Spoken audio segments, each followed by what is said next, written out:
Hello, everyone. I am Stephen Torres, Faculty Director here at Career Launch, and today I am with... I'm Sean O'Keefe. I'm the founder and partner and Chief Impact Officer of Career Launch. We're a social enterprise that partners with colleges and career programs to equitably scale the skill set of students launching effective internship and job searches in the hidden job market, especially for students who don't have employment connections already at their disposal. And Stephen, this has been great. I know this is our last live stream of the season, and I just want to say thank you to you for putting this together and being the host. And it's been so much fun to reconnect with students over these weeks. And so I just want to say thank you, a heartfelt thank you for all that you do here at Career Launch. Of course. Well, I'm excited to do it. And today we're talking about a very, very special subject because yesterday the book was finally released. You can see it over my shoulder, Launch Your Career. It's a fabulous book, and I'm going to highly recommend everybody go out and get it. But today we're going to talk about some of the things that are actually inside the book. And, this season of student streams where we get to share these stories, it really lends proof to this stuff works, right? There is a process out there that any student, any person can utilize to access this hidden job market. And, Sean did such a great job, not only with the curriculum that he's put into his classroom, but putting and bundling all that in the book. And of course, the workbook over my other shoulder. So today that's what we're going to talk about. And Sean, so we're going to go way back. We're going to go way back. It was funny. I was rereading the book, as it just came out, and it was fun to reminisce on how this book came to be. And what I want here for all of you who are watching, or maybe you watch this on the replay, to understand that the journey Sean went on as a student is the same journey many of you are on right now. Right. And so let's talk about this. Your journey did not start in an Ivy League school, did it, Sean? No, it sure did not. In fact, where did it start? Where did your college journey start? Yeah, at my local community college, Diablo Valley College. Shout out DVC. I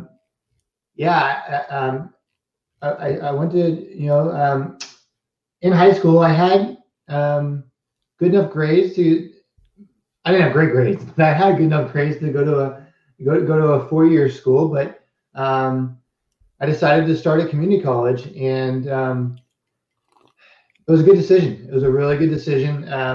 And I ended up transferring to UC Santa Barbara, but as you very well know, the first piece of the Launch Your Career story happened at Diablo Valley College when you, in fact, and this amazing audience, maybe we'll talk a little bit about that today, is Steve and I's relationship and him being a professor at Berkeley and me being a professor at Santa Clara. Definitely, we were not on that track 20 years ago. No.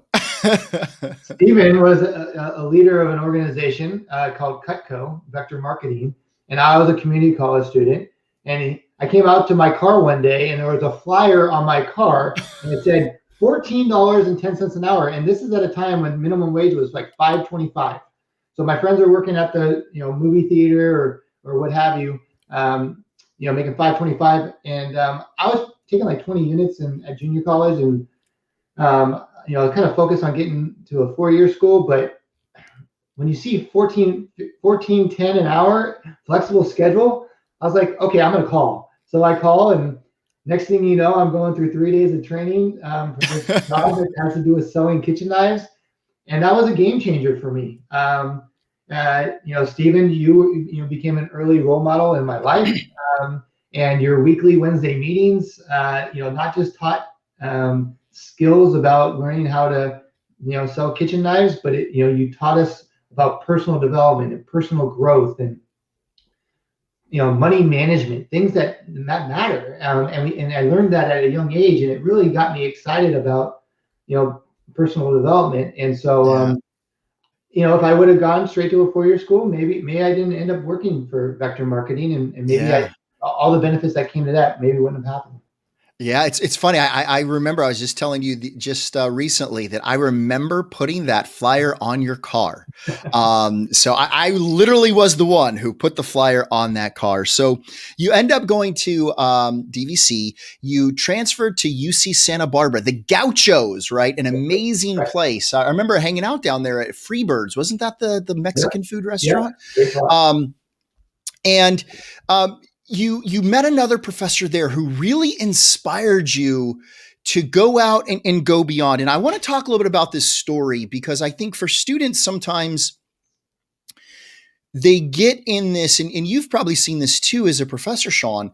Sometimes students don't know how to interact with professors, right? They just feel like, oh, this professor's way up here, and I don't know if I could ask these questions. And maybe they say something about an internship and like, I don't know if that's for me. So I want to talk a little bit about this experience you had with your professor. Could you share a little bit about that? You talk about it in the book. Yeah, sure. Yeah, yeah, great. And because I think there's a lot of things that viewers can take away from this themselves.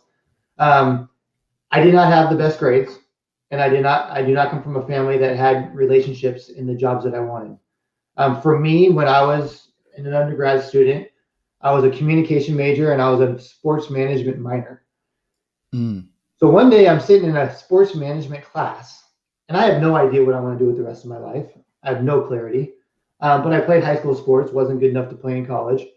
And I'm sitting in the sports management class, Professor Al Ferrer, shout out. And he says to the class of about 60 students, who in here would like to have an internship this summer with a professional sports team?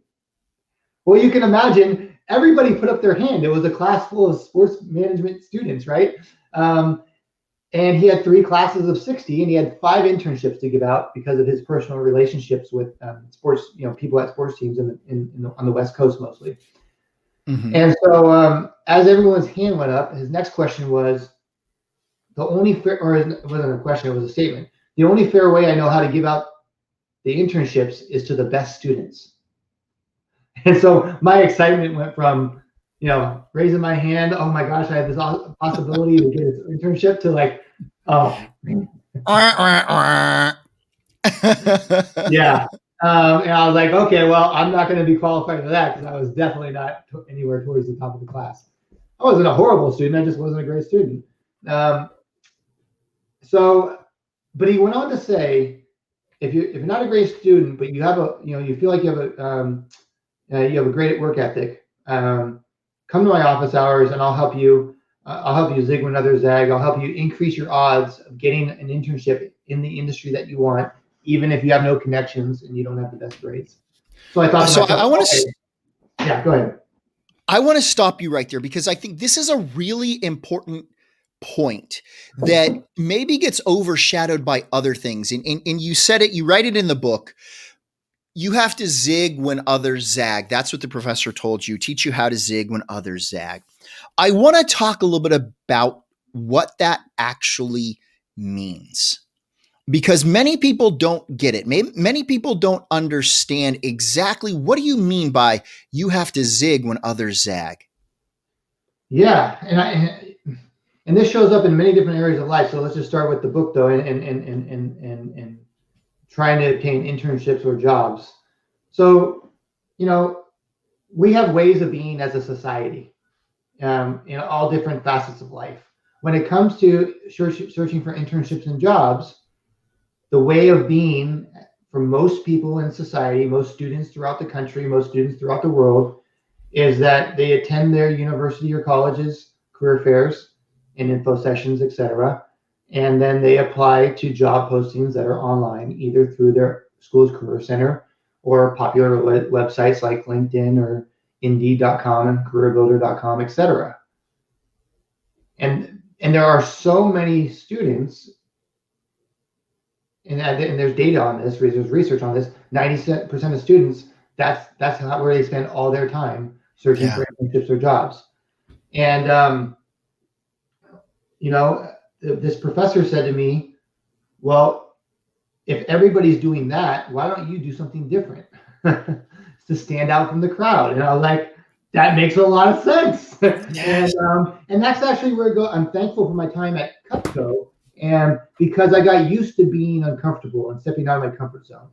Yeah. And that's a big part of the book. Not only do we teach this 8-step method that breaks down the scary process of building social capital from scratch into 8 steps with a bunch of micro steps, but it allows us to convey all the help to get over the mental hurdles and the mental challenges of doing something that induces a fear in a lot of students, which is reaching out to somebody you've never met. And so Yeah. I just have so much gratitude for Professor Ferrer and for you, Stephen, and the Cutco family, who taught me at an early age, it's okay to hear no, because once you get comfortable hearing no, things aren't that scary in life. Yeah. It's fine. Now, I'm totally biased, right? I think everyone should have to go through sales training.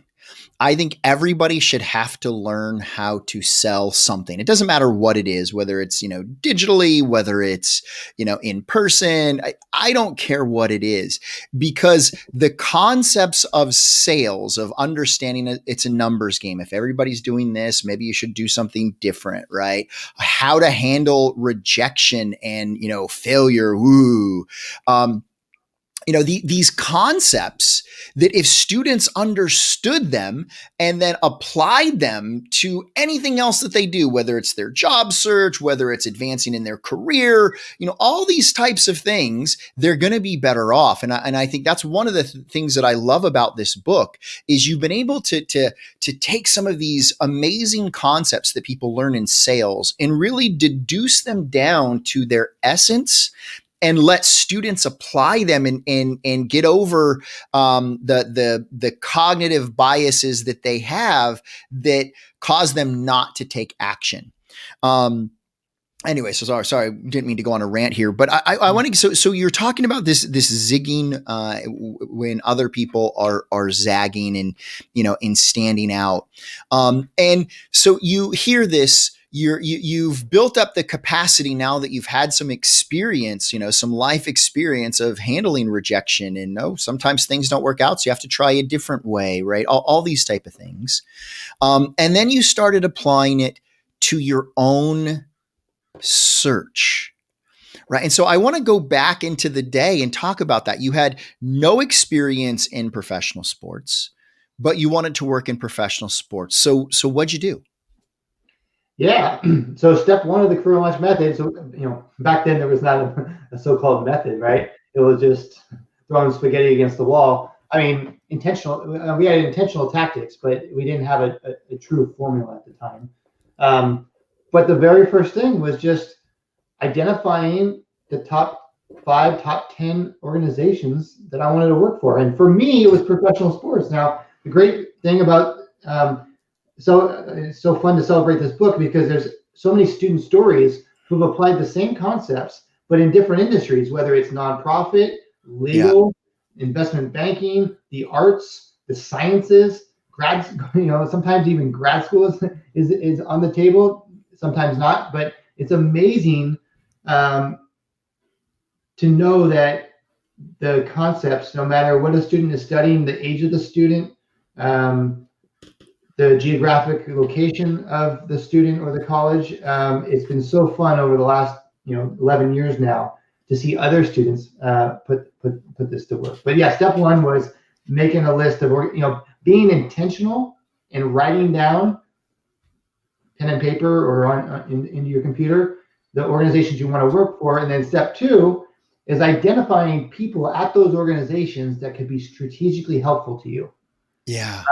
So I didn't know a lot of things at that age, but I realized that CEOs and executive directors, they're probably not going to hire interns. That's probably not part of their daily job function. Professionals in their early 20s, they're probably not also the people that are going to hire interns. And so what I realized was a lot of people in mid-level management, those are the people you want to find, and they have different job titles in different industries, but mid-level managers. And so what I did was took these sports teams that were on my list. I'm from the San Francisco Bay Area, so for me it was the 49ers, the San Francisco Giants, at the time the Oakland Raiders, the Oakland A's, and the Golden State Warriors. And I just located, using the internet, the people who worked in mid-level management. And at the time, I didn't even care what job function the internship was in. I mean, I was applying to finance, operations, marketing, sales, community relations. I just wanted to get my foot in the door and figure everything out later. And so those were the first two steps I took. And I think this is so important, I think, for people out there who are watching, is understand what this really is about, right? And Sean said it, the intentionality piece, right? What do you want right now?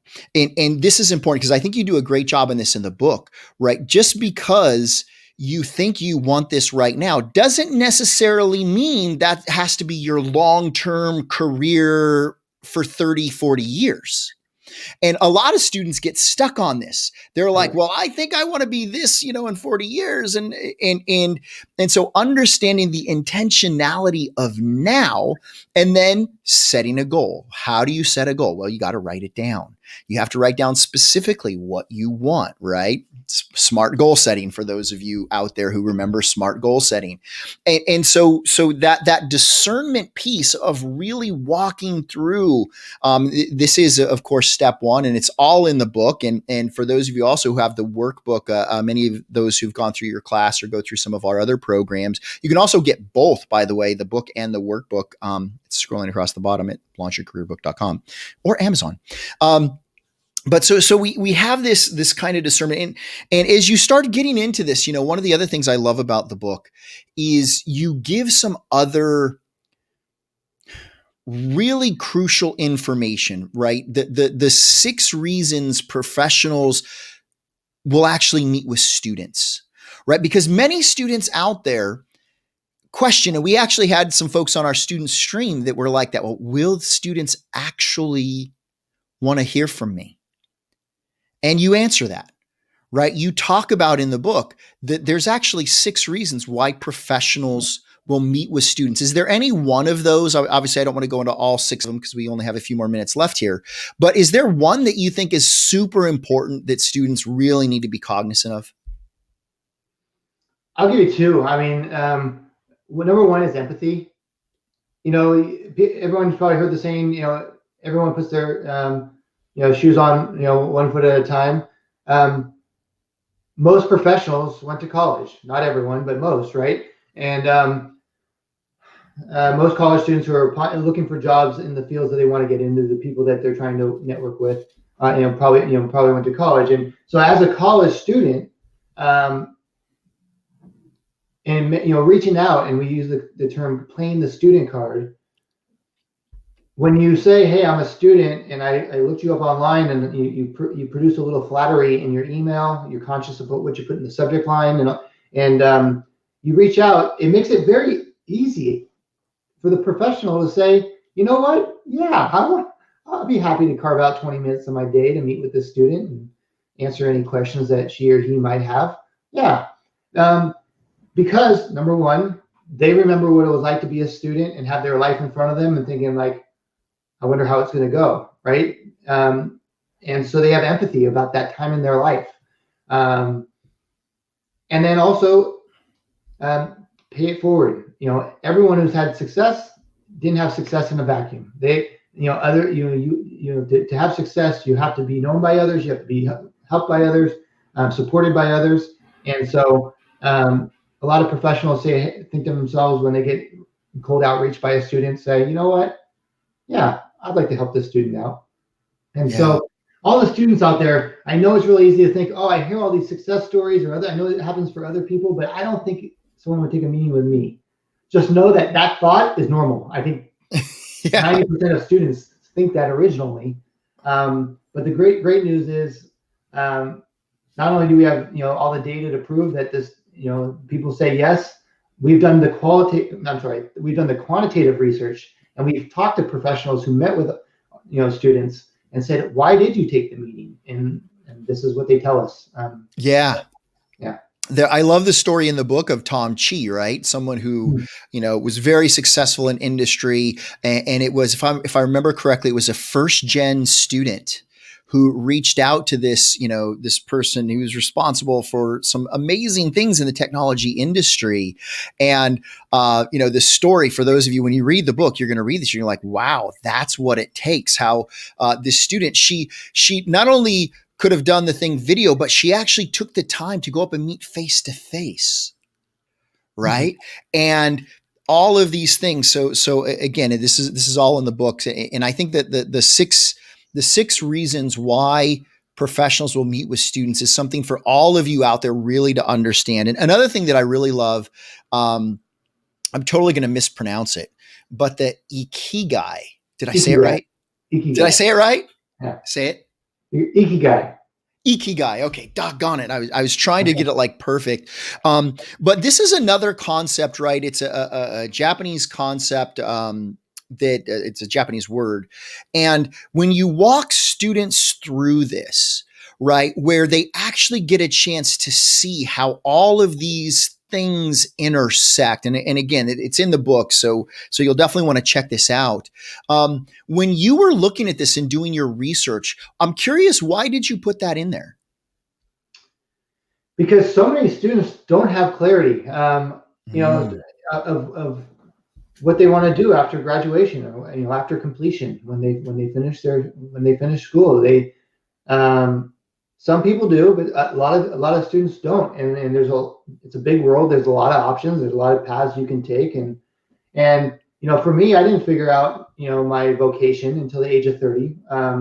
And so when I was an undergrad, at 20, 21, 22, because I didn't know what I was meant to do with my life, it didn't come till 30.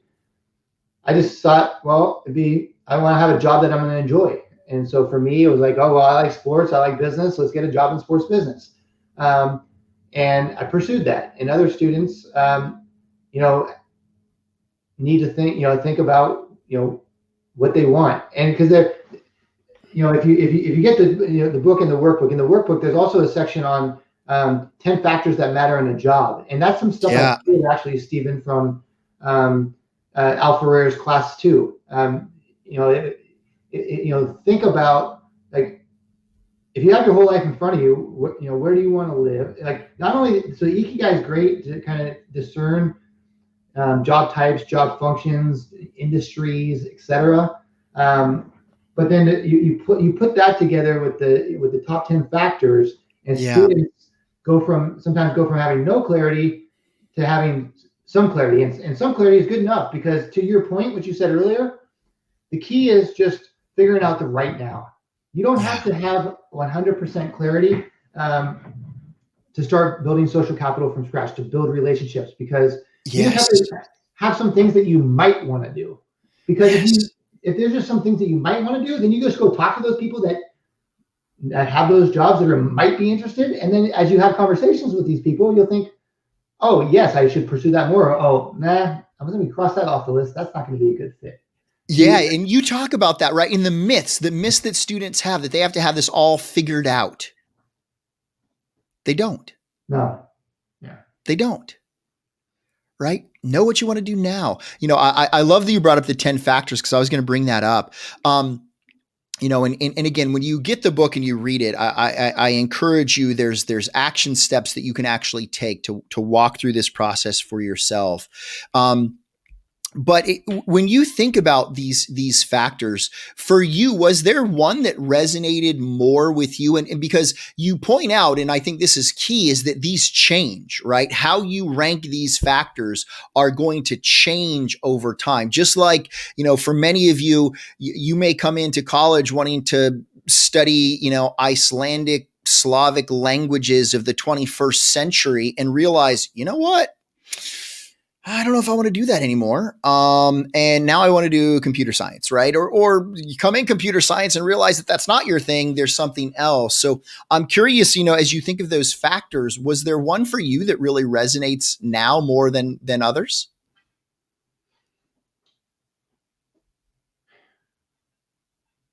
I think it's a confluence of, for me, it was geography, like knowing where I wanted to live. Like as much as I wanted to work in professional sports, I wasn't willing to go to Omaha or Florida or the East Coast or the Midwest. Like I knew that I wanted to live in the San Francisco Bay Area. It's where I'm from. I just knew I wanted to live a life here. So as much as I wanted to work in professional sports, I would have taken a job outside of professional sports in the Bay Area rather than take a job in a certain industry in a different geography. So those are the kind of things, and there's 10 of them as we mentioned, to kind of think through to be more purposeful about planning the next phase of your life. And that's so key is again the intentionality.